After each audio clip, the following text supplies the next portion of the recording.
꺼져! 여기 냄새 나잖아! 오빠가 그 사람의 구겨진 5천 원을 집어 던졌습니다. 밥 얻어먹을 데 없어서 온 거겠지? 그 사람은 아무 말도 하지 못했어요. 저는 바닥에 떨어진 구겨진 5천 원을 봤습니다. 그 사람은 떨리는 손으로 바닥에 지폐를 주워 담았습니다. 그리고 조용히 돌아서려 했어요. 오빠와 언니가 싸우는 아파트는 4억이었어요. 그 구겨진 5천 원이 4억보다 무거운 돈이라는 걸 그때 저는 몰랐습니다. 이 이야기는 어머니가 돌아가신 그날로 거슬러 올라갑니다. 이야기 시작 전 구독과 좋아요 부탁드려요. 어디에서 듣고 계신지 적어주시면 그쪽을 향해 복 받으시길 기도드리겠습니다. 전화를 받은 건 오후 2시 반이었습니다. 마트 계산대에 서 있었어요. 바코드를 찍고 카드를 받고 감사합니다 하고 고개를 숙이는 중이었거든요. 18회째 같은 자리, 같은 동작이었습니다. 핸드폰이 울렸어요. 앞치마 주머니 안에서 손님 앞에서 전화를 받으면 안 되는 게 규칙이었지만 화면에 뜬 이름이 큰오빠였습니다. 큰오빠가 제게 전화를 거는 일은 1년에 한두 번이었어요. 명절 때 몇 시에 와 아니면 엄마 생신 때 얼마 낼 거야 그게 전부였거든요. 순영아, 어머니 돌아가셨다. 지금 백호병원 장례식장이야. 그 한마디였습니다. 저는 바코드 찍던 손을 멈췄어요. 뒤에 줄 서 있던 손님이 저기요 하는 소리가 들렸는데 귀에 들어오지 않았습니다. 언제요? 오늘 새벽? 빨리 와. 전화가 끊어졌어요. 저는 앞치마를 벗었습니다. 손이 떨려서 끈이 안 풀렸어요. 그냥 머리 위로 벗겨냈습니다. 점장님한테 인사도 제대로 못하고 뛰어나왔어요. 버스를 타야 하는데 다리에 힘이 없었습니다. 정류장 벤치에 주저앉았어요. 어머니, 오늘 새벽이라고 했습니다. 저는 어젯밤 뭘 하고 있었을까요? 텔레비전을 보고 있었어요. 혼자서 라면을 끓여 먹고 설거지를 하고 이불을 덮었습니다. 어머니가 마지막 숨을 쉬는 그 시간에 저는 이불 속에서 자고 있었던 겁니다. 코끝이 찡했어요. 울면 안 된다고 생각했습니다. 버스 아니었으니까요. 그런데 눈물이라는 게 참으려고 하면 더 나오더라고요. 장례식장에 도착한 건 4시가 넘어서였습니다. 빈소 앞에 큰오빠와 둘째 언니가 서 있었어요. 상복을 이미 입고 있었습니다. 저만 마트 유니폼 위에 점퍼를 걸친 차림이었어요. 왔어? 오빠가 저를 보더니 그 한마디만 했습니다. 안부도 위로도 아니었어요. 출석 확인 같은 말투였습니다. 오빠 어머니가 어떻게 새벽에 주무시다가 고생 안 하셨어. 그러니까 내가 늦어도 상관없었던 거야. 저는 그 말뜻을 한참 후에야 알아들었어요. 오빠는 위로를 한 게 아니었습니다. 어차피 내가 없어도 됐다는 뜻이었거든요. 둘째 언니 정숙이 제 옆으로 왔어요. 순영아, 화환 들어온 거 정리하고 조문객 방명록 좀 봐. 수건이랑 음료수도 부족한지 확인하고. 언니, 셋째 오빠는? 정민이? 일본 출장이래. 부의금 보냈어. 그게 끝이었습니다. 셋째 오빠 정민은 어머니 장례식에 오지 않았어요. 부의금만 보냈습니다. 오빠가 마지막으로 어머니를 본 게 언제인지 저는 기억나지 않았어요. 빈소를 정리하는 건 제 몫이었습니다.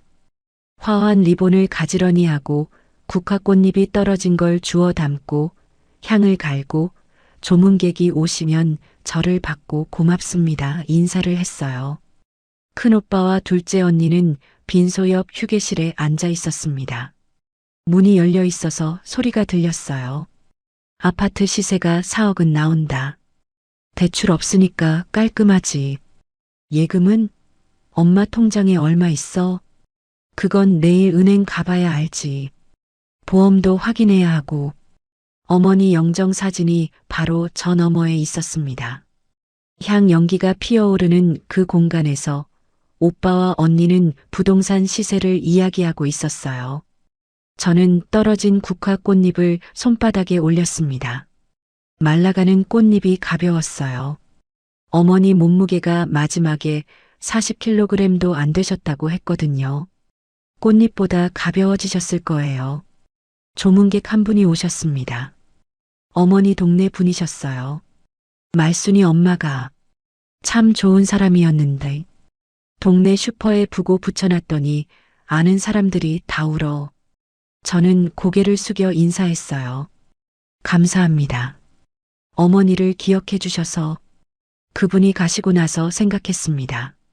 동네 슈퍼에 부고를 붙여놓았다고 했어요. 어머니가 얼마나 자주 그 슈퍼에 가셨길래 슈퍼 주인이 부고를 붙여준 걸까요? 저는 어머니가 매일 뭘 하셨는지 몰랐습니다. 어떤 슈퍼에 가셨는지, 어떤 길로 산책을 하셨는지, 저녁에 뭘 드셨는지. 15년이었어요. 제가 서울로 올라온 뒤로 15년. 명절과 생신에 얼굴을 비추고 용돈 30만 원을 드리고 어머니 건강하세요 한마디 하고 돌아섰습니다. 그게 제가 한 효도의 전부였어요. 저녁 8시쯤 오빠가 저를 불렀습니다. 순영아, 내일 음식 준비 좀 해. 조문객 많이 올 거야. 네, 오빠. 그리고 엄마 방에 있는 서류들 정리 좀 해놔. 보험이나 통장 같은 거. 그건 오빠가 직접 하시는 게 낫지 않아요? 오빠가 저를 봤어요. 그 눈빛을 저는 알고 있었습니다. 순영아, 복잡한 건 오빠들이 알아서 하니까. 너는 조문객 접대나 해. 저는 그 말이 서럽기보다 익숙했습니다. 어릴 때부터 그랬거든요. 오빠들이 고기를 먹을 때 저는 국물을 먹었고 오빠들이 용돈을 받을 때 저는 심부름을 했어요. 막내딸이라는 건 그런 거였습니다. 네, 제가 할게요. 늘 그렇게 대답했어요. 밤 11시가 넘었습니다. 큰오빠와 둘째 언니는 근처 모텔로 갔어요. 내일 아침에 온다고 했습니다. 빈소에 저 혼자 남았어요. 어머니 영정 사진 앞에 앉았습니다. 향이 타들어가는 소리만 들렸어요. 어머니, 소리내어 불러봤습니다. 대답이 없었어요. 당연하지만 그 당연한 침묵이 가슴을 눌렀습니다. 어머니, 저 왔어요. 늦어서 죄송해요. 목이 메었습니다. 15년간 이 말을 해야 했어요. 명절에 올 때마다 늦어서 죄송해요. 대신 어머니 별일 없으시죠? 하고 넘어갔거든요. 진짜 미안한 말은 한 번도 못했습니다. 영정 속 어머니는 웃고 계셨어요. 눈이 거의 사라질 만큼 활짝 웃는 얼굴. 언제 찍은 사진인지 몰랐습니다. 제가 모르는 어느 날 어머니는 저렇게 환하게 웃으셨던 거예요. 저도 모르게 눈물이 흘렀습니다. 그때였어요. 빈소 입구 쪽에서 발소리가 들렸습니다. 고개를 돌렸어요. 어둠 속에서 누군가 서 있었습니다. 낡은 점퍼 차림의 남자였어요. 구부정한 자세로 영정 사진을 향해 깊이 고개를 숙이고 있었습니다. 저기요. 누구세요? 그 사람은 대답하지 않았어요. 고개를 숙인 채 한참을 서 있다가 품에서 검은 비닐봉지를 꺼냈습니다. 그리고 조용히 부이암 앞으로 다가갔어요. 그 사람이 부이암 앞에 섰습니다. 검은 비닐봉지에서 뭔가를 꺼냈어요. 구겨진 지폐 한 장이었습니다. 펴려고 두 손으로 문질렀는데 손이 떨려서 잘 펴지지 않았어요. 5,000원이었습니다. 그걸 부이암에 넣고 영정 사진 앞에서 2번 깊이 절을 했어요. 무릎이 바닥에 닿을 때 관절 소리가 났습니다. 일어서는데도 시간이 걸렸어요. 저는 의자에서 일어나 다가갔습니다. 저기, 어머니를 아시는 분이세요? 그 사람이 고개를 들었어요. 가까이서 보니 나이가 꽤 있으셨습니다. 예순 중반은 넘어 보였어요. 깊이 패인 주름, 크고 긴 속눈썹이 인상적인 눈. 그런데 눈빛이 맑았습니다. 더럽거나 흐린 눈이 아니었어요. 네, 아는 분이셨습니다. 목소리가 낮고 또렷했어요. 어딘가 교양 있는 말투였습니다. 충청도 억양이 살짝 묻어 있었어요. 어떻게 아시는 분이세요? 그 사람이 잠시 망설이더니 고개를 숙였습니다. 그냥 은혜를 입은 사람입니다. 그리고 돌아서려 했어요. 저는 그때 그 사람의 차림을 제대로 봤습니다. 낡아서 솜이 삐져나온 카키색 점퍼, 색이 빠진 체크 셔츠, 늘어난 회색 면바지에 밑창이 다른 운동화, 빗질을 제대로 못한 반백의 머리카락, 노숙자였어요. 어머니 장례식에 5,000원을 들고 온 노숙자. 어르신, 제가 불렀습니다. 왜 불렀는지 저도 몰랐어요. 고맙습니다. 이 밤에 와주셔서. 그 사람이 멈칫했어요. 고개만 살짝 돌려 저를 봤습니다. 그 큰 눈에 뭔가가 번졌어요. 놀라움 같기도 하고 안도 같기도 한 것이었습니다. 어머님 딸이십니까? 네, 막내딸이에요. 그 사람이 다시 고개를 숙였어요. 닮으셨습니다. 어머님을. 그 한마디에 코끝이 찡했습니다. 오늘 하루 수십 명의 조문객을 맞았는데 닮으셨다는 말을 해준 사람은 이 사람이 처음이었거든요. 감사합니다. 조심히 가세요. 그 사람이 고개를 숙이고 빈소를 나갔습니다. 저는 다시 의자에 앉았어요. 부의함을 열어봤습니다. 구겨진 5,000원 한 장이 맨 위에 놓여 있었어요. 다른 봉투들 사이에서 유난히 작고 유난히 구겨져 있었습니다. 그 돈의 무게가 이상하게 마음에 걸렸어요. 아침이 밝았습니다. 장례식 2일차였어요. 큰오빠가 일찍 왔습니다.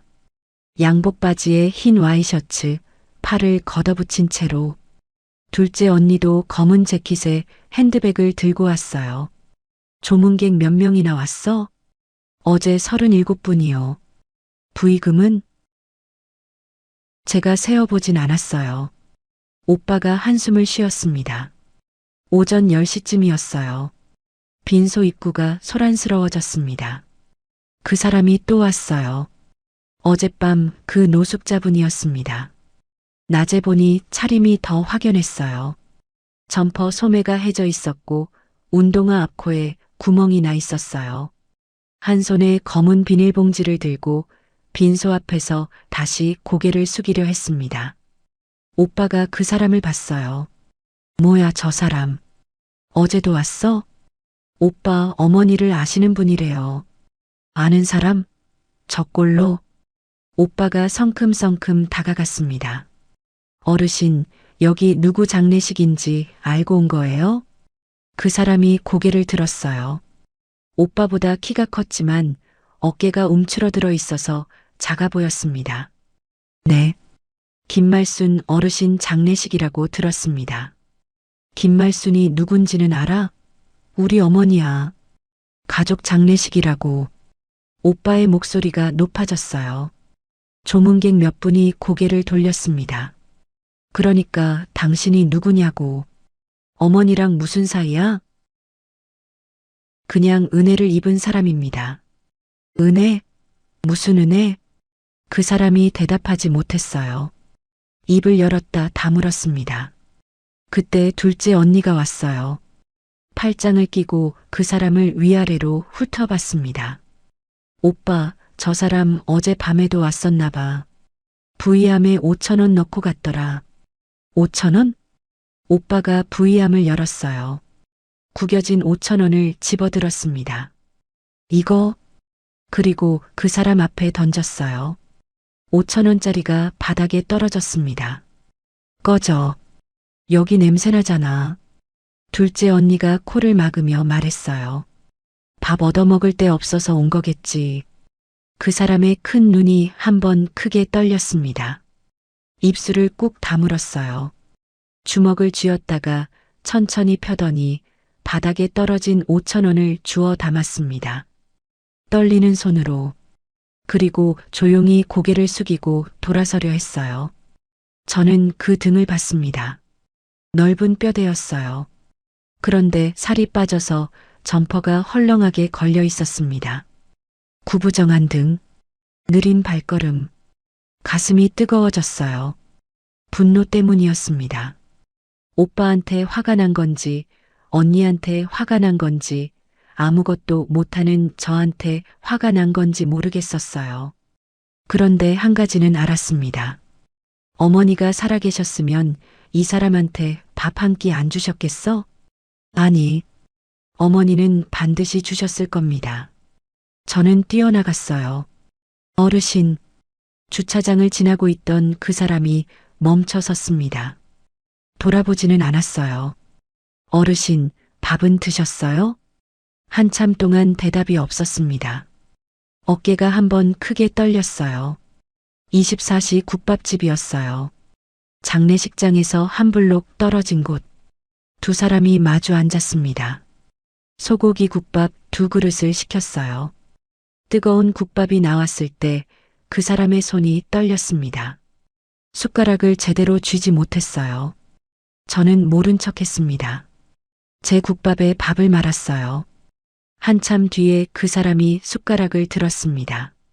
국물을 한 모금 떠서 입에 넣었어요. 눈을 감았습니다.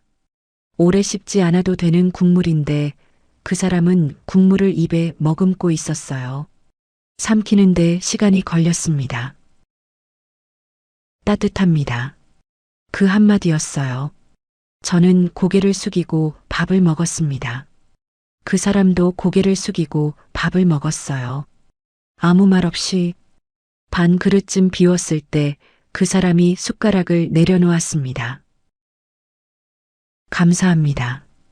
어머님 참 좋은 분이셨는데. 저는 숟가락을 멈췄어요. 어르신, 어머니를 어떻게 하셨어요? 그 사람이 한참 국밥 그릇을 내려다봤습니다. 어머님이 저한테 밥을 주셨어요. 밥이요? 네. 도시락을요. 저는 이해가 되지 않았어요. 어머니가 이 사람한테 도시락을 주셨다고요? 매주 화요일이었습니다. 공원 벤치에 도시락을 놓고 가셨어요. 처음에는 말씀도 없이 그냥 놓고 가셨어요. 언제부터요? 그 사람이 잠시 침묵했어요. 한 15년 되었을 겁니다. 15년. 숫자가 귀에 박혔습니다. 제가 서울로 올라온 게 15년 전이었거든요. 15년 동안 매주 화요일에요? 네. 한 번도 안 빠지셨어요. 비가 와도 눈이 와도 작년 겨울에 많이 편찮으신 것 같았는데 그때도 오셨어요. 손이 떨리시면서도 도시락을 놓고 가셨어요. 목이 메었습니다. 저는 15년 동안 어머니한테 명절에 한두 번 다녀갔을 뿐이었어요. 그런데 어머니는 15년 동안 매주 화요일마다 누군가에게 도시락을 싸서 나르셨다는 겁니다. 어르신한테 왜 도시락을 주셨을까요? 그 사람이 국밥 그릇을 감싸주었어요. 손등에 핏줄이 도드라졌습니다. 그건 저도 잘 모르겠습니다. 한 번도 이유를 말씀 안 하셨거든요. 그냥 맛있게 드세요. 그 말씀만 하시고 돌아가셨어요. 이유도 묻지 않고 이유도 말하지 않고 15년간 도시락을 놓고 가신 어머니. 저는 그날 들은 어떤 조문 인사보다 이 사람의 말이 진심이라는 걸 알았습니다. 5,000원짜리 구겨진 지폐에 담긴 마음이 오빠가 세는 부의금 봉투보다 무겁다는 것도요. 어르신 감사해요. 어머니를 기억해 주셔서. 그 사람이 국밥을 다 비우고 숟가락을 가지런히 내려놓았어요. 아가씨, 아니 따님. 호칭이 바뀌었습니다.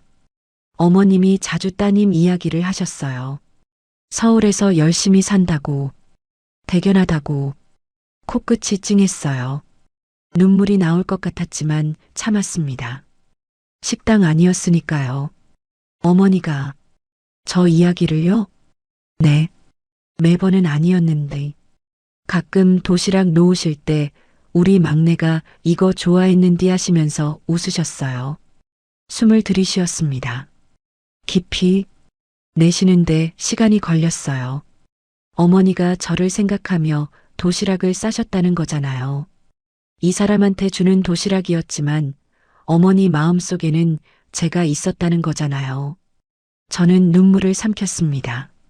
그 사람이 자리에서 일어나려 했어요. 따님, 밥 잘 먹었습니다. 이만. 어르신. 제가 불러 세웠습니다. 내일도 오세요. 장례식장에. 어머니 보러.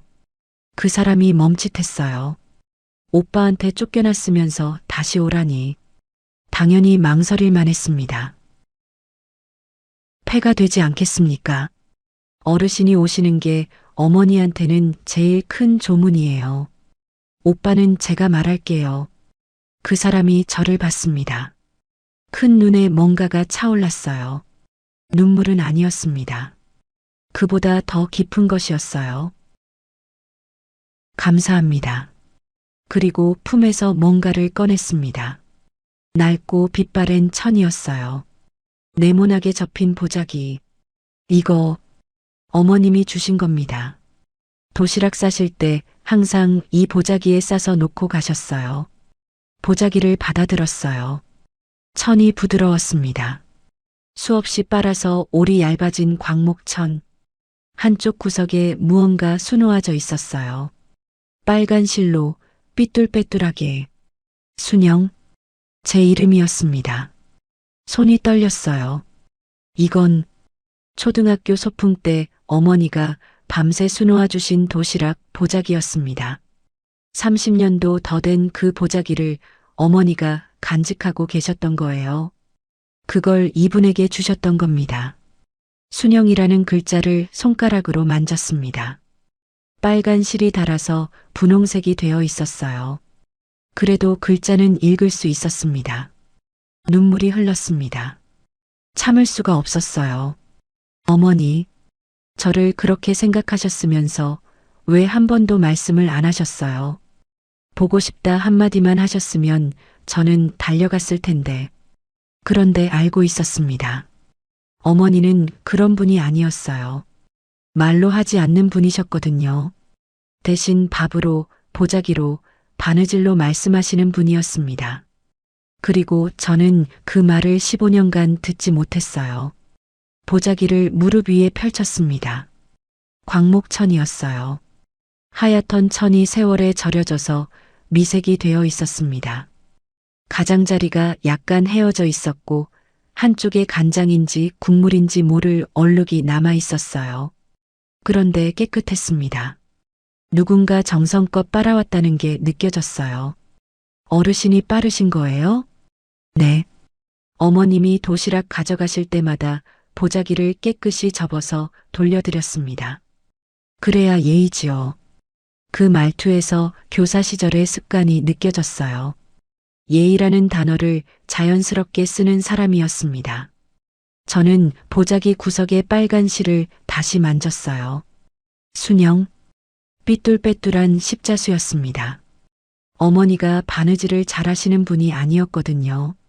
그래서 글자가 고르지 않았어요. 시옷이 좀 크고 이응이 약간 찌그러져 있었습니다. 초등학교 3학년 가을 소풍이었어요. 전날 밤 어머니가 식탁에 앉아 바느질을 하고 계셨습니다. 제가 뭐해요? 하니까 내 도시락 보자기에 이름 써주는 거야. 잃어버리면 안 되니까 하셨어요. 아침에 일어나 보니 도시락 위에 보자기가 얹혀 있었습니다. 빨간 실로 수놓은 순영. 삐뚤빼뚤했지만 세상에서 가장 예쁜 이름이었어요. 그 보자기로 도시락을 싸들고 소풍을 갔습니다. 김밥이랑 계란말이가 들어 있었어요. 반 친구들이 순영이 도시락 맛있다 했던 기억이 아직도 나요. 그게 40년 전이에요. 40년 전 보자기를 어머니가 간직하고 계셨다가 이분에게 주신 겁니다. 어르신. 네. 어머니가 처음에 도시락을 가져다 주실 때 어떠셨어요? 복만 어르신이 빈 국밥 그릇 위에 두 손을 가지런히 모았어요. 기억을 더듬는 표정이었습니다. 15년 전 겨울이었습니다. 처음엔 뭔지 몰랐어요. 어르신이 천천히 말을 이었어요.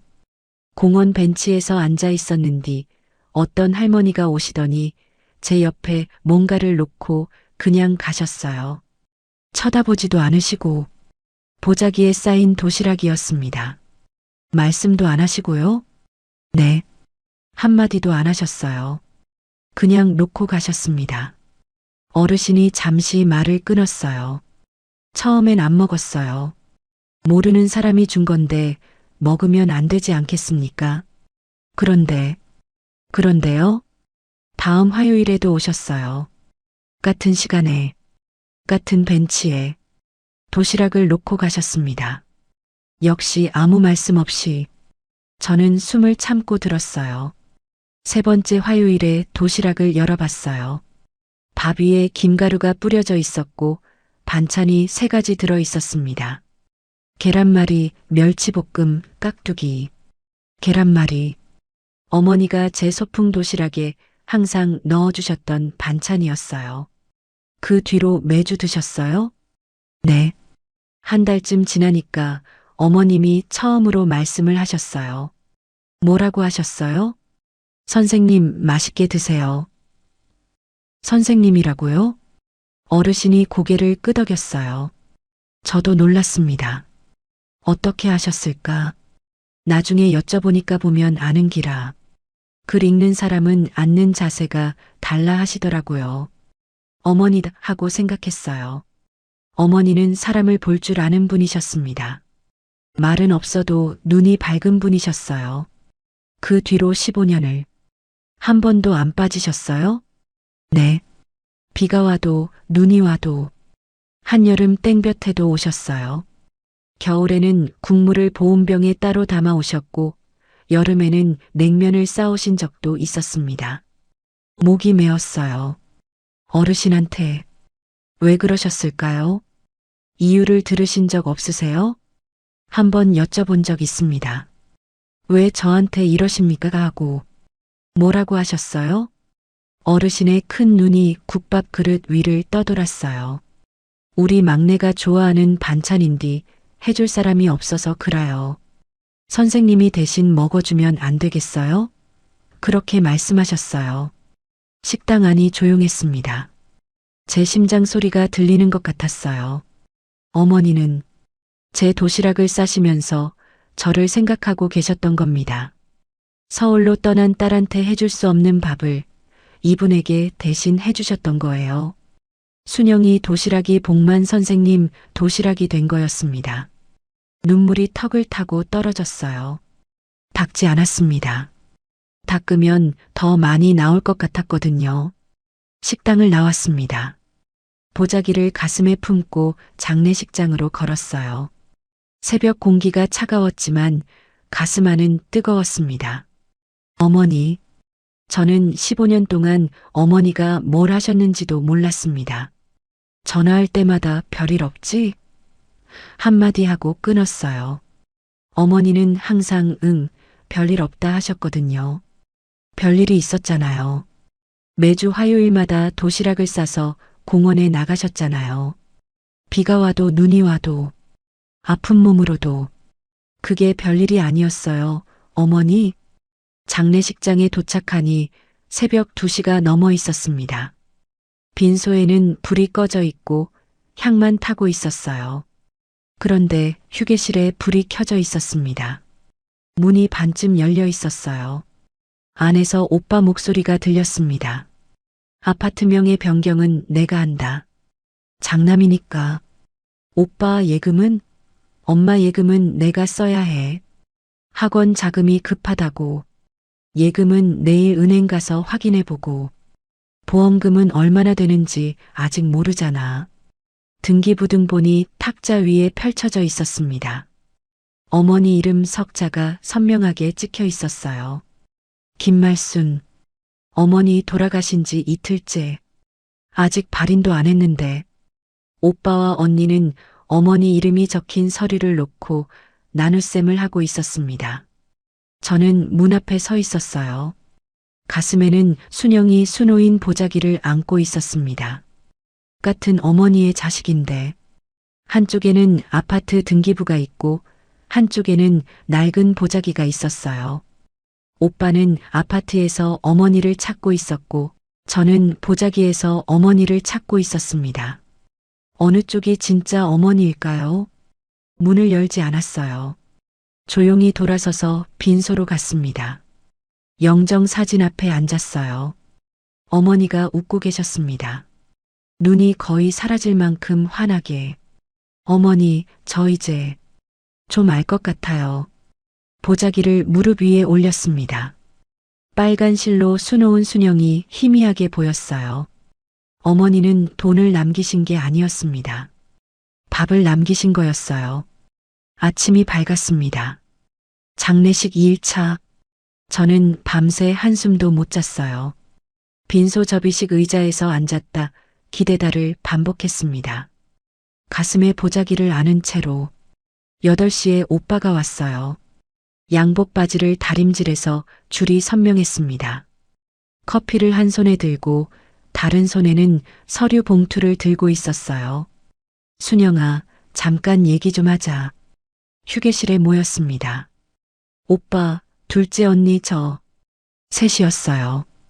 오빠가 서류 봉투에서 종이 한 장을 꺼내 탁자 위에 놓았습니다. 유산 분배안이다. A4 용지에 볼펜으로 적혀 있었어요. 아파트 시가 4억 장남 정호. 예금 1억 2천 둘째 정숙. 보험금 추후 확인 정호 정숙 분배. 막내 순영 장례 수고비 200만 원. 저는 그 종이를 3번 읽었습니다. 200만 원이라는 숫자가 눈에 박혔어요. 오빠 이게 법적으로 따지면 너한테도 균등 분배해야 해. 근데 솔직히 말하자. 순영아, 내가 어머니한테 뭘 했어? 목이 막혔습니다. 15년 동안 명절에도 안 왔잖아. 용돈 30만 원 보내고 효도했다고 생각한 거야? 오빠가 매달 어머니 관리비 내고 언니가 병원비 냈어. 너는 뭘 했어? 대답할 수가 없었어요. 오빠 말이 틀리지 않았으니까요. 오빠 그래도 200만 원은 뭐? 더 달라고? 고생했으니까 200만 원도 주는 거야. 원래대로라면 너한테 줄 건 없어. 둘째 언니가 끼어들었어요. 순영아, 언니가 너 생각해서 하는 말인데 200만 원이면 충분하지. 너 마트 월급이 얼만데? 가슴이 뜨거워졌습니다. 분노 때문이 아니었어요. 부끄러움 때문이었습니다. 오빠 말이 맞았어요. 저는 15년간 어머니 곁에 있지 않았습니다. 관리비도 병원비도 아무것도 하지 않았어요. 명절에 잠깐 얼굴 비추고 용돈 30만 원 봉투를 드리고 그게 끝이었습니다. 그러니까 200만 원이 맞는 건지도 몰랐어요. 알겠어요. 저는 고개를 숙였습니다. 더 이상 말할 자격이 없다고 생각했거든요. 오빠가 종이를 접어넣으며 말했어요. 그리고 순영아, 어머니 방에 가서 서류 좀 찾아봐. 통장이나 보험 증서, 보관함 같은 거. 내가 정리 잘하잖아. 네.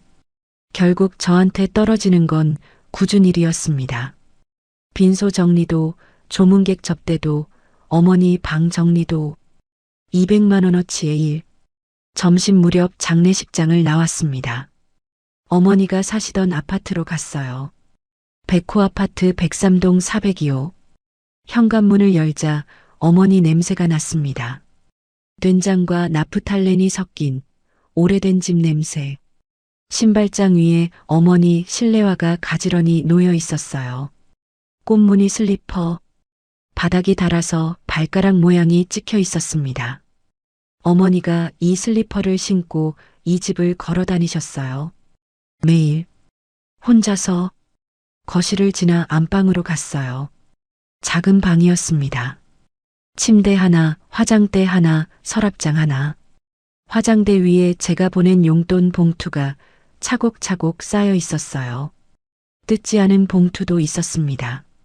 저는 그걸 보고 한참을 서 있었어요. 서랍장을 열었습니다. 윗칸에는 어머니 옷이 개켜져 있었어요. 정갈하게.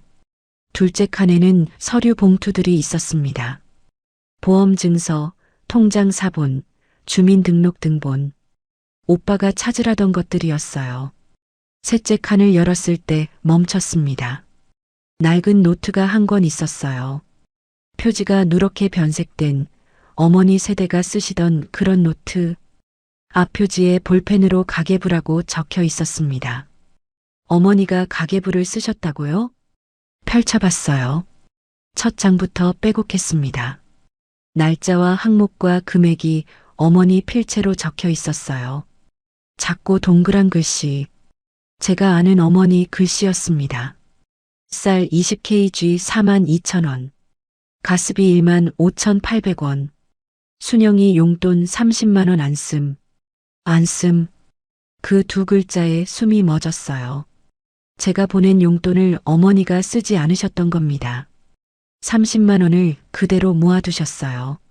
화장대 위 봉투가 그 증거였습니다. 페이지를 넘겼어요. 다음 달, 그 다음 달. 같은 패턴이었습니다. 그리고 매달 반복되는 한 줄이 보였어요. 화요일 도시락 재료비 12,000원. 매주가 아니라 매달이었습니다. 한 달치를 한꺼번에 적으신 거였어요. 12,000원.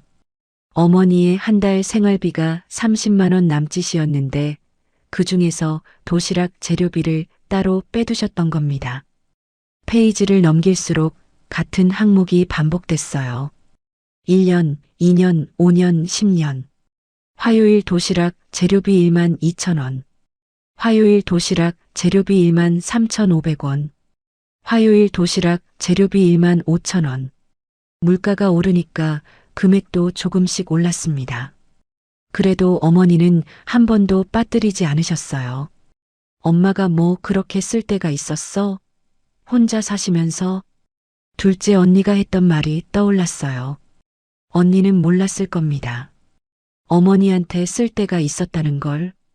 가계부 뒤쪽으로 갈수록 글씨가 흔들렸어요. 손이 떨리셨던 거겠지요.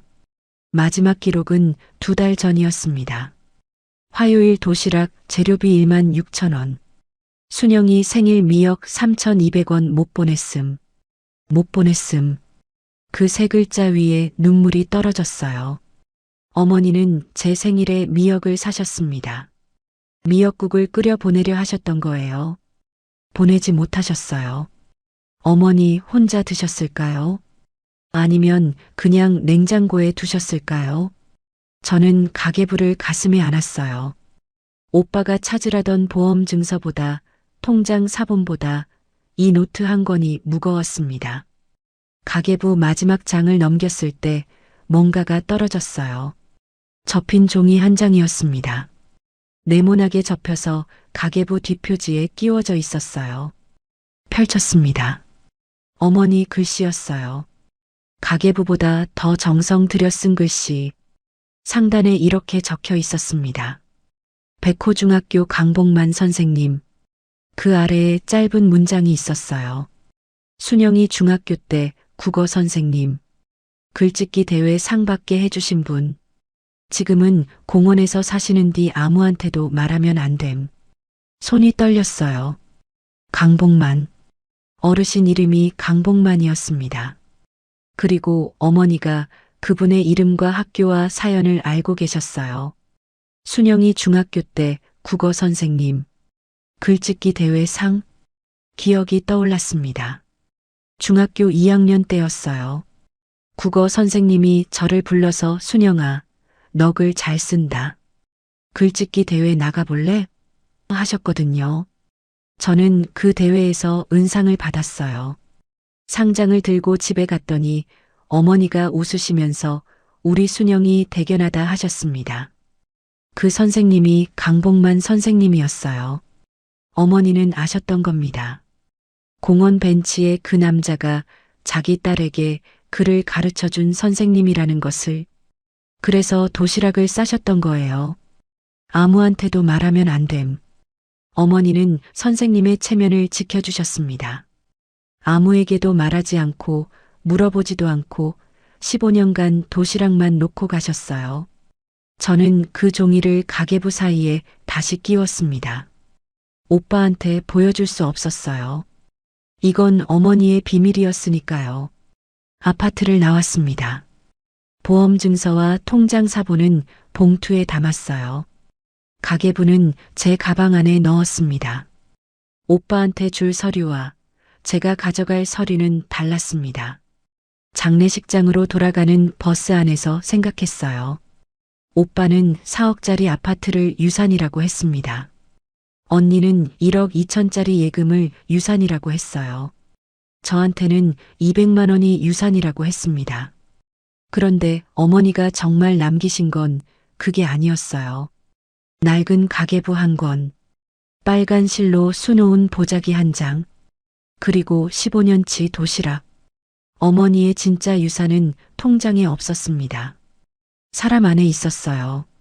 장례식 3일차 아침이었습니다. 새벽 6시에 눈을 떴어요. 접이식 의자에서 잠이 들었다가 목이 뻣뻣해서 깨어난 거였습니다. 빈소에는 향탄 냄새만 가득했어요. 가방에서 가계부를 꺼냈습니다. 마지막 장에 끼워져 있던 종이를 다시 펼쳤어요. 백호중학교 강복만 선생님. 어젯밤부터 그 이름이 머리에서 떠나지 않았습니다. 중학교 때 기억을 더듬었어요. 국어 선생님. 키가 크셨고 목소리가 낮고 또렷하셨고 칠판에 글씨를 쓸 때 분필을 꽉 쥐시는 버릇이 있었습니다.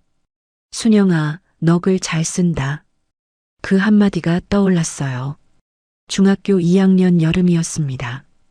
수업 끝나고 선생님이 저를 부르셨어요. 글짓기 대회 나가볼래? 선생님이 봐줄 테니까. 저는 공부를 잘하는 편이 아니었어요. 수학도 못하고 영어도 못했습니다. 그런데 국어 선생님이 글 잘 쓴다고 해주셨거든요. 그게 얼마나 좋았는지 몰라요. 방과 후에 교실에 남아서 선생님한테 글쓰기를 배웠습니다.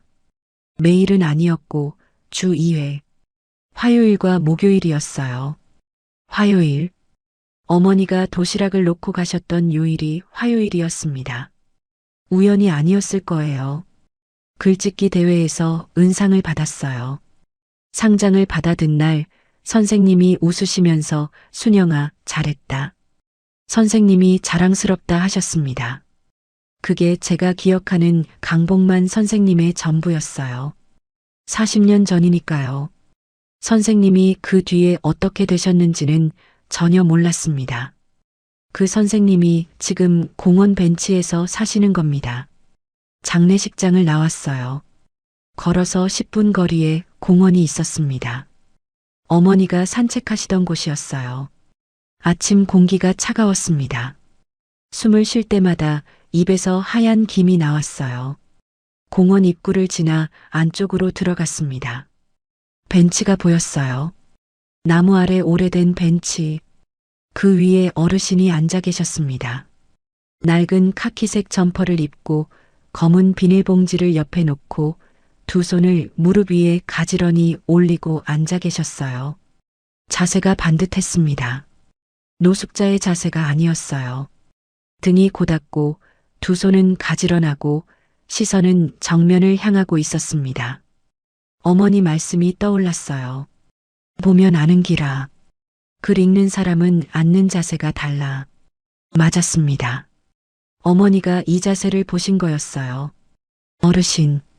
제가 부르자 고개를 돌리셨어요. 큰 눈이 저를 봤습니다. 아, 따님. 놀란 표정이셨어요. 다시 올 줄 몰랐다는 얼굴이었습니다. 여기 앉아도 될까요? 어르신이 비닐봉지를 옆으로 치우셨어요. 제가 벤치에 앉았습니다. 한참을 아무 말 없이 앉아 있었어요.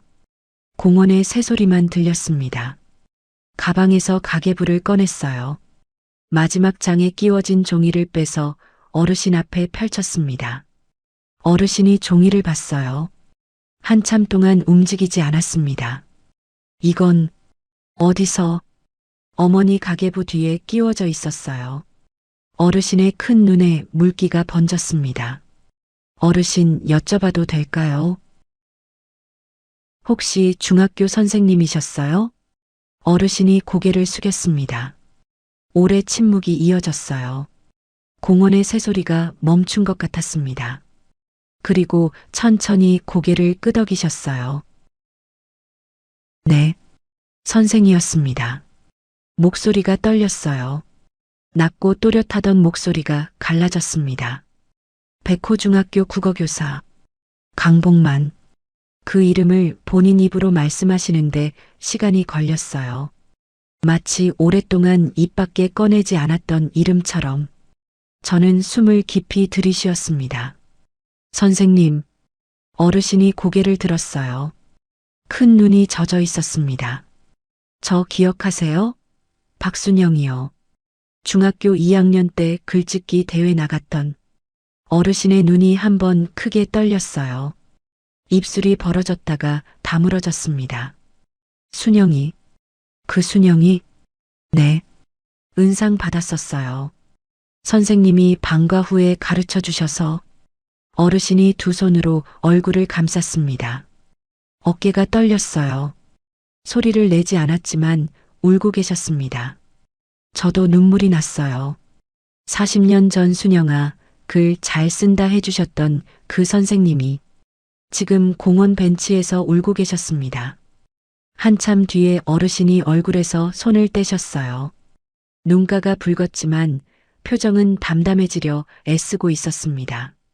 선생님, 어떻게 이렇게 되셨어요? 묻지 말았어야 했을지도 몰라요. 하지만 알아야 했습니다. 어르신이 먼 곳을 바라보셨어요. 아들이 하나 있었습니다.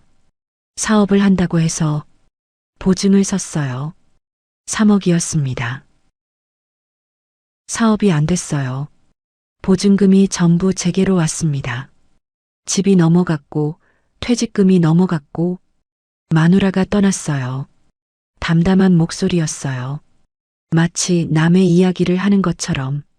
아들은요? 연락이 끊겼습니다. 그 뒤로 한 번도 저는 아무 말도 할 수 없었어요. 길에서 산 지 3년이 됐습니다. 처음엔 죽으려고도 했어요. 그런데 어르신이 멈추셨어요. 시선이 벤치 한쪽 끝을 향했습니다. 3년 전 겨울에 이 벤치에 앉아 있었는데 어떤 할머니가 오셨어요. 작고 구부정하고 앞치마를 두르신 제 옆에 뭔가를 놓고 가셨어요. 처음에는 누구시지 했습니다. 어머니셨죠? 네. 나중에 알았어요. 어르신이 고개를 숙였어요. 어머님이 저를 알아보셨는데 한 번도 안 물어보셨어요. 왜 이렇게 사느냐, 뭐가 잘못됐느냐, 아들은 어디 갔느냐. 그런 말씀 한마디도 안 하셨어요. 그냥 선생님, 오늘도 맛있게 드세요. 그 말씀만 하셨어요. 15년간. 저는 그때 울었습니다. 참으려고 했어요. 어르신 앞이니까. 그런데 안 됐어요. 어머니의 그 침묵이 세상에서 가장 큰 말이라는 걸 알았으니까요. 왜 이렇게 됐느냐고 묻지 않는 것. 뭐가 잘못됐느냐고 따지지 않는 것. 그냥 밥을 놓고 가는 것. 그게 어머니가 할 수 있는 가장 큰 존중이었습니다. 선생님의 체면을 지켜주신 거예요. 한때 학생들 앞에 서서 글을 가르치던 사람이 공원 벤치에서 잠을 자는 처지가 됐는데 어머니는 그 사람을 여전히 선생님이라고 불러주셨거든요. 이름을 불러주는 것, 사람을 사람으로 대해주는 것, 그게 어머니의 방식이었습니다. 한참을 울었어요. 어르신은 제 옆에 가만히 앉아 계셨습니다. 등을 토닥이거나 위로의 말을 하지 않으셨어요. 그냥 곁에 계셨습니다. 그것도 어머니한테 배우신 거였을까요? 곁에 있는 것, 말하지 않는 것, 그냥 함께 있는 것. 눈물이 그치고 나서 고개를 들었어요. 선생님, 처음으로 그 호칭을 썼습니다. 어르신이 아니라 선생님. 어르신의 큰 눈이 한 번 떨렸어요. 선생님, 저 그때 글짓기 대회 나가서 은상 받았을 때 어머니가 진짜 좋아하셨어요. 상장을 액자에 넣어서 거실에 걸어 놓으셨거든요. 어머니가 가계부에 적어 놓으셨더라고요. 순영이 중학교 때 국어 선생님, 글짓기 대회 상 받게 해주신 분. 그래서 도시락을 주셨던 거예요. 어르신이 한참 말이 없었어요. 제가 한 거라곤 수업 시간에 글 한 편 봐준 것뿐인데 그게 어머니한테는 큰 은혜였어요. 공부 못하던 막내딸이 처음으로 상장을 받아온 날이었으니까요. 어르신이 먼 곳을 바라보셨어요. 눈가에 물기가 다시 번졌지만 이번에는 울지 않으셨습니다. 어머님이 그런 분이셨어요. 네, 그런 분이셨어요. 새가 울었어요. 공원에 아침 해가 비치기 시작했습니다. 벤치 위에 두 사람이 나란히 앉아 있었어요. 한쪽은 마트 계산원이었고 한쪽은 전직 교사였습니다. 둘 다 어머니 덕분에 이 벤치에 앉게 된 사람들이었어요. 한참을 그렇게 앉아 있다가 어르신이 말씀하셨습니다. 따님. 네. 어머님 도시락에 매번 쪽지가 들어 있었는데 그거 제가 다 갖고 있습니다. 쪽지요? 네. 15년치요. 한 장도 안 버렸어요. 심장이 쿵 내려앉았습니다. 15년치 쪽지. 어머니가 15년간 도시락에 넣어주신 쪽지를 이분이 한 장도 버리지 않고 갖고 계셨다는 겁니다.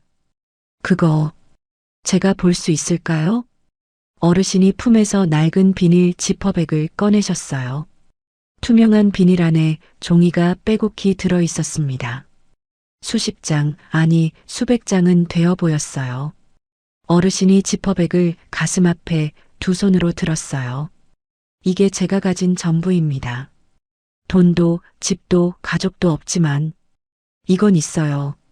그 한마디에 코끝이 시큰해졌어요. 이분에게 어머니의 쪽지는 전 재산이었습니다. 오빠가 아파트를 가진 것처럼 언니가 예금을 가진 것처럼 이분은 쪽지를 갖고 계셨어요. 선생님, 어머니 장례식장으로 같이 가실래요? 거기서 보여주세요. 어르신이 잠시 망설이셨어요. 오빠한테 쫓겨났던 기억 때문이었겠지요. 폐가 되지 않겠습니까? 안 돼요. 선생님은 어머니 조문객이에요. 누구한테도 폐가 아니에요.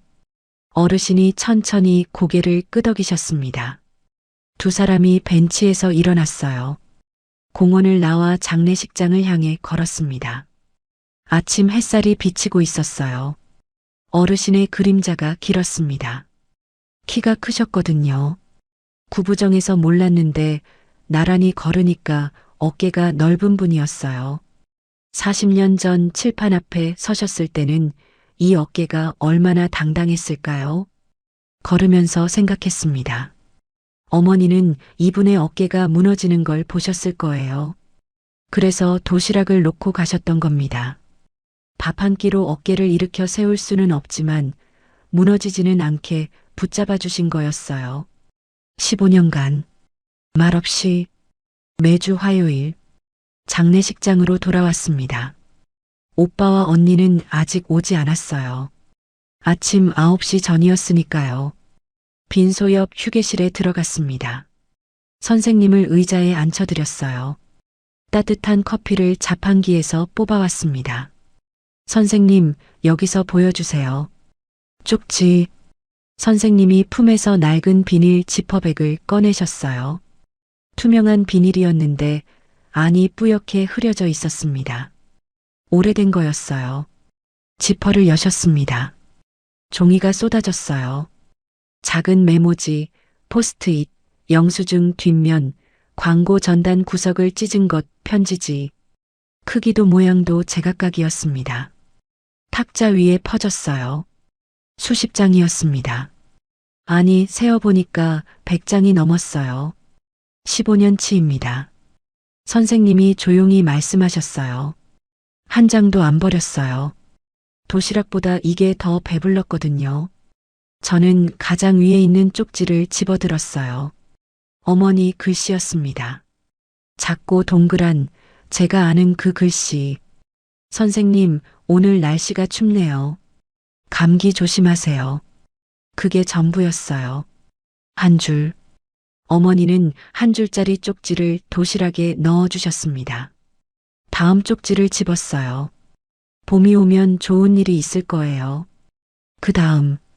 오늘은 계란말이를 좀 많이 넣었어요. 맛있게 드세요. 그 다음. 선생님, 건강하셔야 해요. 밥 꼭 드세요.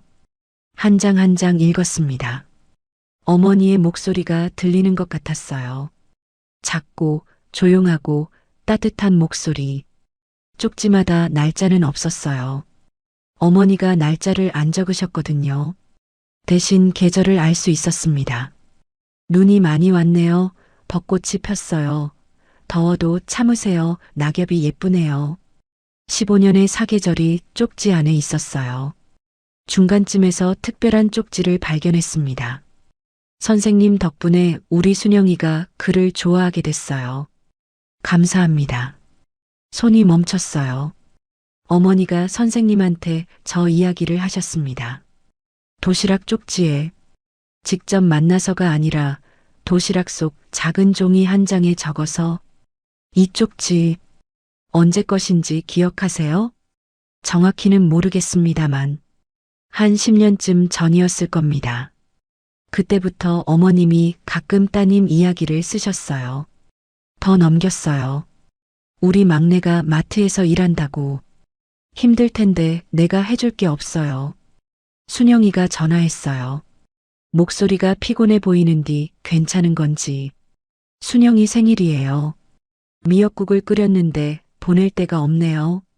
한 장을 집어들었을 때 심장이 멈추는 것 같았습니다. 어머니 글씨가 평소보다 컸어요. 또박또박 힘을 줘서 쓰신 것 같았습니다. 순영이 도시락을 이제 못 사주게 됐어요. 그 애가 서울로 갔거든. 선생님이 대신 드세요. 2번 읽었어요. 3번 읽었습니다. 순영이 도시락을 이제 못 사주게 됐어요. 어머니는 제가 서울로 떠난 뒤에도 도시락을 싸셨던 거예요. 제 것을. 그런데 줄 사람이 없어지니까 선생님한테 드렸던 겁니다. 순영이 도시락이 복만 선생님 도시락이 된 게 아니었어요. 처음부터 순영이 도시락이었습니다. 끝까지. 어머니는 저를 위해 도시락을 싸신 거였어요. 15년간. 매주 화요일마다. 저한테 줄 수 없으니까 다른 누군가한테 대신 주시면서 밥을 싸는 동안만큼은 제가 곁에 있는 것 같으셨을까요? 계란말이를 부치면서 저를 떠올리셨을까요? 보자기에 도시락을 싸면서 순영이라는 수놓인 글자를 만지셨을까요? 눈물이 멈추지 않았어요. 탁자 위에 엎드렸습니다. 쪽지들 위에 얼굴을 묻었어요. 어머니 냄새가 나는 것 같았습니다. 간장과 참기름과 햇볕에 말린 이불 냄새. 어머니. 소리내어 불렀어요. 어머니, 저 여기 있어요. 늦어서 죄송해요. 정말 죄송해요. 선생님이 아무 말씀 없이 건너편에 앉아 계셨어요. 고개를 숙이고 2 손을 무릎 위에 가지런히 올리고 그 자세, 어머니한테 배우신 자세였을 거예요. 곁에 있되 말하지 않는 것. 한참을 울었습니다. 쪽지들이 눈물에 젖었어요. 어머니 글씨 위로 물방울이 번졌습니다. 글자가 흐려졌어요. 그래도 읽을 수 있었습니다. 마지막 쪽지는 다른 것보다 글씨가 많이 흔들려 있었어요. 쓰신 분의 손이 떨리셨다는 게 느껴졌습니다. 선생님, 오늘이 마지막 도시락일 것 같아요. 몸이 안 좋아서. 그동안 맛있게 드셔줘서 고마웠어요. 선생님 건강하세요. 마지막 도시락. 어머니가 마지막 도시락인 걸 아시고 쓰신 쪽지였습니다. 돌아가시기 얼마 전이었을 거예요. 몸이 안 좋으셨으니까. 그런데 마지막까지 도시락을 싸셨어요. 마지막까지 공원에 나가셨어요. 마지막까지 선생님한테 맛있게 드세요 하셨어요. 선생님, 고개를 들었어요. 눈이 퉁퉁 부어 있었을 겁니다. 이 마지막 쪽지 언제 받으셨어요? 선생님이 한참 침묵하셨어요. 2달 전입니다. 그날 어머님이 도시락을 놓으시는데 손이 많이 떨리셨어요. 보자기를 펴시는데도 시간이 걸리셨고, 제가 어머님 괜찮으세요? 했더니 웃으시면서 괜찮아요. 선생님이 밥 잘 드시면 돼요 하셨습니다. 그게 마지막이었어요. 다음 화요일에 안 오셨습니다. 그 다음 화요일에도. 그래서 동네 슈퍼에 가서 물어봤어요. 슈퍼 아주머니가 돌아가셨다고 하시더라고요. 선생님이 고개를 숙이셨어요. 그래서 장례식에 왔습니다. 5,000원밖에 없었지만 가야 했어요. 저는 쪽지들을 한 장 한 장 다시 모았습니다. 젖은 것은 살살 펴서 말렸어요. 어머니 글씨가 번져도 읽을 수 있게 백열한 장이었어요. 세어봤습니다. 15년 매주 화요일 780번의 화요일 중에서 101장의 쪽지. 항상 쪽지를 넣으신 건 아니었겠지요. 할 말이 있을 때만 넣으셨을 거예요. 그래도 101번은 하고 싶은 말이 있으셨던 겁니다. 그중 절반 이상이 저에 대한 이야기였어요. 순영이 전화했다. 순영이 생일이다. 순영이가 좋아하는 반찬이다. 어머니는 선생님한테 도시락을 드리면서 사실은 저한테 말을 걸고 계셨던 거예요. 저한테 할 수 없는 말을 쪽지에 적어서 도시락에 넣어서 선생님한테 보내셨던 거였습니다. 어머니의 사랑은 저에게서 끝나지 않고 다른 사람에게 이어졌어요. 제가 빈자리를 남기고 떠난 그날부터 어머니는 그 빈자리를 다른 누군가를 위해 채우셨던 겁니다. 저는 어머니를 두고 떠났는데 어머니는 저를 한 번도 놓으신 적이 없었어요. 쪽지를 다시 지퍼백에 넣었습니다. 선생님한테 돌려드렸어요. 선생님, 이건 선생님 거예요. 계속 갖고 계세요. 괜찮겠습니까? 네. 어머니가 선생님한테 쓰신 거니까요. 선생님 거 맞아요. 선생님이 지퍼백을 2손으로 받아주셨어요. 가슴에 안으셨습니다.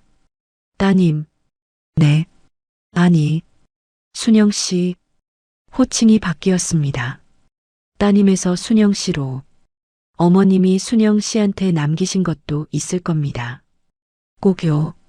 그 말에 가슴이 뜨거워졌어요. 무슨 뜻인지는 그때 정확히 몰랐습니다. 선생님을 빈소에 모셔다 드렸어요. 영정 사진 앞에 앉으셨습니다. 향을 올려드렸어요. 저는 밖으로 나왔습니다. 하늘이 맑았어요. 오늘이 발인이었습니다. 주차장을 지나가는데 핸드폰이 울렸어요. 큰오빠였습니다. 순영아, 어머니 유품 정리한 거 어디 뒀어? 보험증서 찾았어? 네, 오빠. 봉투에 넣어서 빈소 탁자 위에 뒀어요. 그래. 빨리 와. 발인 준비해야 해. 전화를 끊고 빈소로 들어갔어요. 오빠가 보험증서 봉투를 확인하고 있었습니다. 둘째 언니가 옆에서 핸드폰을 보고 있었어요. 순영아, 어머니 유품 상자 안 봤어? 옷장 위에 있었는데. 유품 상자요? 응. 오빠가 어제 가져왔어. 저기 있어. 빈소 한쪽 구석에 낡은 종이 상자가 있었습니다. 어머니 방 옷장 위에 있던 상자였어요. 테이프가 누렇게 변색되어 있었습니다. 상자를 열었어요. 안에는 오래된 사진들이 들어 있었습니다. 가족 사진, 제 어릴 적 사진, 오빠들 졸업사진, 그리고 맨 밑에 봉투가 하나 있었어요. 하얀 봉투, 앞면에 어머니 글씨로 적혀 있었습니다. 순영에게. 손이 떨렸어요. 어머니가 저한테 남기신 게 있었습니다. 봉투를 들고 빈소로 갔습니다. 영정 사진 앞에 앉았어요. 어머니가 웃고 계셨습니다. 눈이 사라질 만큼 환한 그 미소. 봉투 앞면에 적힌 순영에게라는 글자를 만졌어요. 어머니 글씨였습니다. 가계부보다 또박또박 힘을 줘서 쓰신 글씨. 손이 떨렸어요. 봉투를 뜯는데 시간이 걸렸습니다. 안에 접힌 종이 2장이 들어 있었어요. 편지지였습니다. 꽃무늬가 인쇄된 슈퍼에서 팔 법한 싸구려 편지지. 펼쳤습니다. 어머니 글씨가 빼곡했어요. 처음엔 반듯하다가 뒤로 갈수록 흔들렸습니다. 순영아, 엄마가 이 편지를 쓸 날이 올 줄은 몰랐다. 쓰고 싶지 않았는데 몸이 자꾸 말을 안 들어서. 엄마가 미안하다. 내가 서울 갈 때 잡지 못한 것도 미안하고 전화할 때 별일 없다고만 한 것도 미안하다. 별일이 있었어. 내가 보고 싶었어. 근데 그 말을 하면 내가 걱정할까봐 못했다. 순영아, 엄마는 내가 떠난 뒤에도 매주 도시락을 쌌다. 처음엔 내 것이었어. 싸놓고 보내지 못하고 혼자 먹고 울었다. 그러다 공원에서 사람 하나를 만났어. 내 중학교 때 국어 선생님이야. 그 선생님이 길에서 사시더라. 엄마가 아는 척 안 하고 도시락만 갖다 놨다. 내 도시락 대신. 그러니까 엄마가 밥을 준 게 아니야. 내가 준 거야, 순영아. 엄마는 그냥 내 손이 되어준 것뿐이야. 눈물로 글자가 보이지 않았어요. 눈을 닫고 다음 장을 읽었습니다. 순영아, 엄마가 부탁이 있다. 오빠들한테 아파트니 예금이니 나눠주거라. 그건 오빠들이 알아서 할 거야. 엄마가 너한테 남기고 싶은 건 따로 있어. 엄마가 밥 준 사람들한테 내가 대신 한 끼씩만 해다오. 선생님 말고도 있어. 공원에서 혼자 앉아 있는 사람들. 엄마가 도시락을 갖다 놓으면 다음날 빈 그릇이 놓여 있었어. 누군지는 몰라. 얼굴도 못 봤어. 근데 배고팠을 거야. 추웠을 거야. 순영아, 돈은 쓰면 없어져. 근데 밥 한 끼는 사람 속에 남아. 그게 엄마한테는 제일 큰 유산이다. 엄마는 내가 대견하다. 마트에서 힘들게 일하면서도 용돈 보내주고. 그 마음이 어디서 왔겠어. 엄마한테서 왔지. 그러니까 너는 엄마 딸 맞아. 걱정 마. 건강하고 밥 잘 먹고 행복하거라. 엄마가 편지를 무릎 위에 내려놓았어요. 울음이 터졌습니다. 소리를 내서 울었어요. 참을 수가 없었습니다. 어머니, 저한테 이런 걸 남기셨어요. 아파트도 예금도 보험금도 아닌 밥 한 끼를 남기셨어요. 그러니까 너는 엄마 딸 맞아. 그 한 줄이 가슴을 관통했습니다. 저는 15년간 효도 못한 딸이라고 생각했어요. 오빠 말대로 명절에도 안 왔고 용돈 30만 원 보내고 끝이었고 아무것도 안 했다고. 그런데 어머니는 그렇게 생각하지 않으셨어요. 대견하다고 하셨어요. 그 마음이 엄마한테서 왔다고 하셨어요. 엄마 딸 맞다고 하셨어요. 어머니는 마지막까지 저를 안아주셨습니다. 편지 한 장으로 발인 준비가 시작됐습니다. 장의사분들이 빈소를 정리하고 있었어요. 오빠와 언니가 들어왔습니다. 오빠가 서류 봉투를 챙기고 있었어요. 순영아, 보험 증서 맞지? 확인 좀. 오빠, 제가 불렀습니다. 오빠가 멈추고 저를 봤어요. 뭐? 읽어드릴 게 있어요. 저는 편지를 들고 일어섰습니다. 손이 떨렸지만 목소리는 떨리지 않았어요. 어머니가 저한테 남기신 편지예요. 오빠의 눈이 좁아졌어요. 둘째 언니가 핸드폰에서 고개를 들었습니다.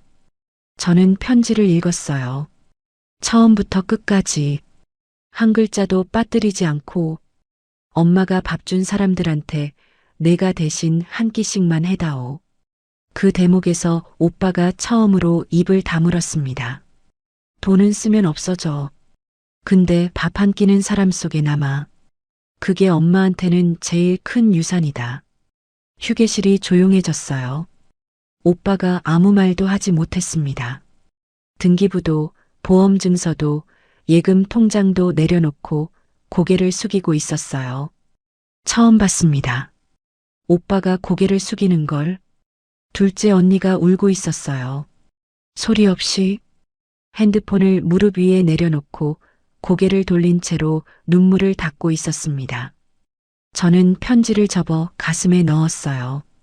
오빠 언니. 두 사람이 저를 봤습니다. 아파트든 예금이든 오빠 언니가 나누세요. 저는 이 편지 한 장이면 돼요. 오빠가 입을 열려다 다물었어요. 뭔가 말하려고 했지만 말이 나오지 않는 것 같았습니다. 저는 빈소를 나왔어요. 영정 사진 앞에서 절을 한 번 더 했습니다. 어머니, 제가 할게요. 어머니 대신 발인이었습니다. 영정 사진을 안고 장의차에 올랐어요. 오빠가 운전석 옆에 앉았습니다. 언니는 뒷좌석에, 저는 영정을 안고 맨 뒤에 앉았어요.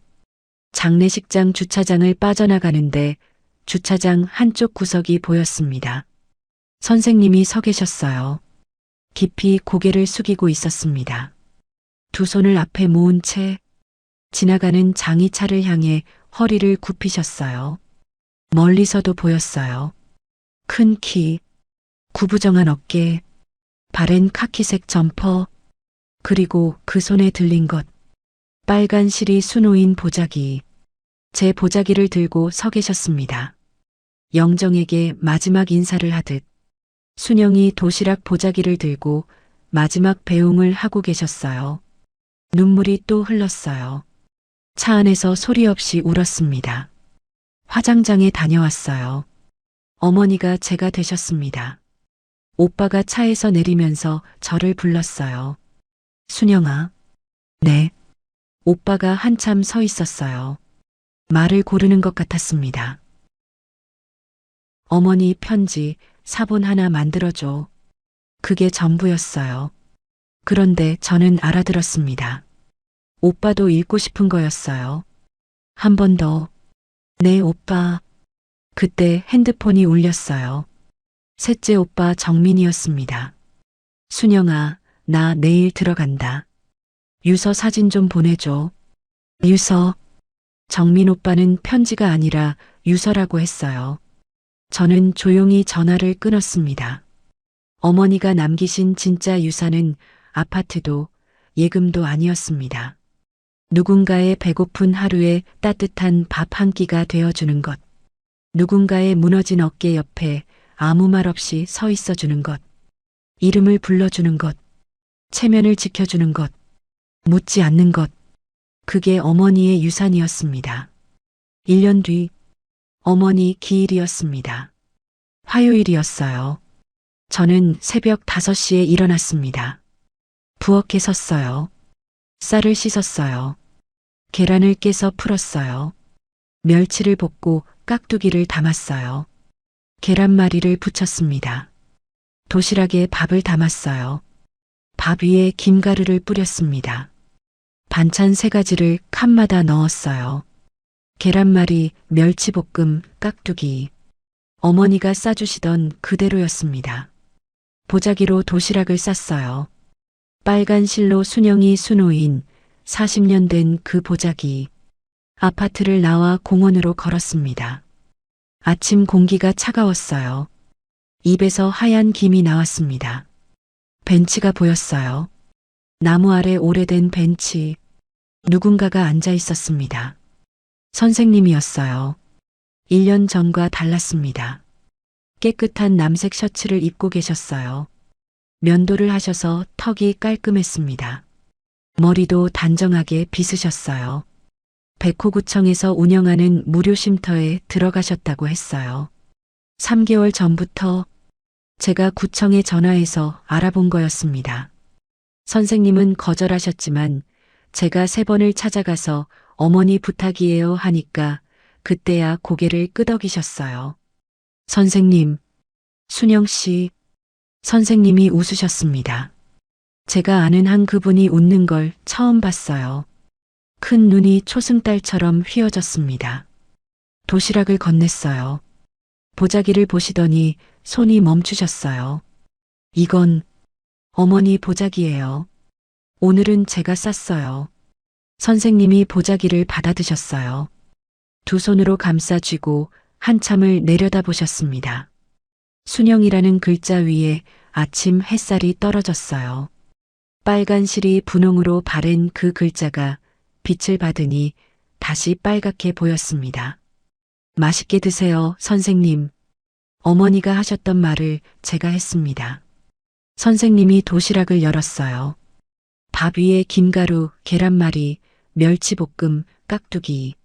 젓가락을 드시더니 한참을 가만히 있다가 계란말이를 한 점 집으셨어요. 입에 넣고 천천히 씹으셨어요. 눈을 감으셨습니다. 어머님 맛이에요. 그 한마디에 저는 웃었습니다. 웃으면서 울었어요. 그때 뒤에서 발소리가 들렸어요. 고개를 돌렸습니다. 큰오빠였어요. 양복이 아니라 점퍼를 입고 있었습니다. 한 손에 국화 한 다발을 들고 있었어요. 저를 보더니 멈춰 섰어요. 선생님을 보더니 한 번 더 멈춰 섰습니다. 아무 말도 하지 않았어요. 조용히 옆에 섰습니다. 국화 한 다발을 벤치 위에 내려놓았어요. 어머니 기일이니까. 그게 오빠가 한 전부였습니다. 그런데 그걸로 충분했어요. 오빠가 온 거니까요. 아파트 등기부가 아니라 국화를 들고, 양복이 아니라 점퍼를 입고, 세 사람이 벤치 근처에 서 있었어요. 마트 계산원, 전직 교사, 은퇴한 부장. 어머니 덕분에 이 자리에 선 사람들이었습니다. 공원에 아침 해가 비치고 있었어요. 나무에 새 잎이 돋아나고 있었습니다. 어머니, 저도 이제 알 것 같아요. 사람한테 남는 건 통장 잔고가 아니라 누군가의 기억 속에 따뜻한 밥 한 끼로 남는 거라는 걸. 어머니는 그걸 아셨던 거예요. 처음부터. 그래서 도시락을 싸셨던 거예요. 그래서 쪽지를 넣으셨던 거예요. 그래서 순영이 수노인 보자기로 싸셨던 거예요. 저도 그렇게 할게요. 매주 화요일마다 어머니 대신, 아니 어머니와 함께 보자기를 접었습니다.